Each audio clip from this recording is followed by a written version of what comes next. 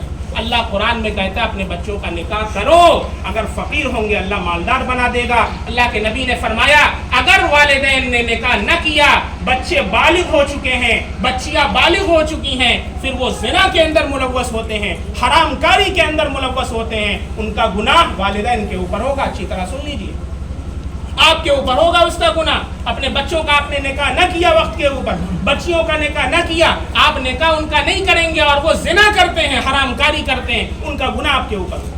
اس لیے میرے بھائیوں، الحضرت علی رضی اللہ عنہ کا ارشاد ہے 3 چیزوں میں تاخیر نہ کر.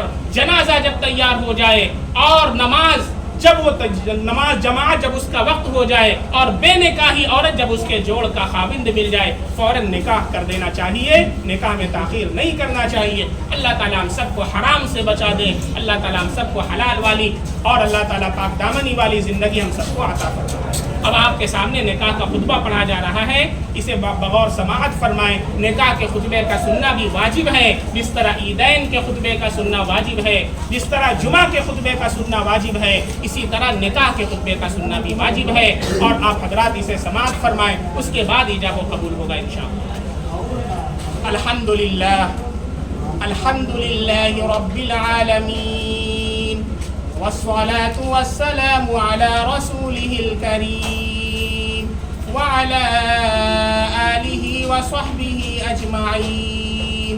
أما بعد فأعوذ بالله من الشيطان الرجيم. بسم الله الرحمن الرحيم. يا أيها الناس اتقوا ربكم الذي خلقكم من نفس واحدة وخلق منها زوجها وبث منهما رجالا كثيرا ونساء واتقوا الله الذي تساءلون به والأرحام إن الله كان عليكم رقيبا. وقال تعالى في مقام آخر يا أيها الذين آمنوا اتقوا الله حق تقاته ولا تموتن إلا وأنتم مسلمون. وقال تعالى في مقام آخر يا أيها الذين آمنوا اتقوا الله وقولوا قولا سديدا يصلح لكم أعمالكم ويغفر لكم ذنوبكم ومن يطع الله ورسوله فقد فاز فوزا عظيما. وقال النبي صلى الله عليه وسلم النكاح من سنتي وقال فمن رغب عن سنتي فليس مني أو كما قال عليه الصلاة والسلام. گواہان قریب آ جائے اور وکیل صاحب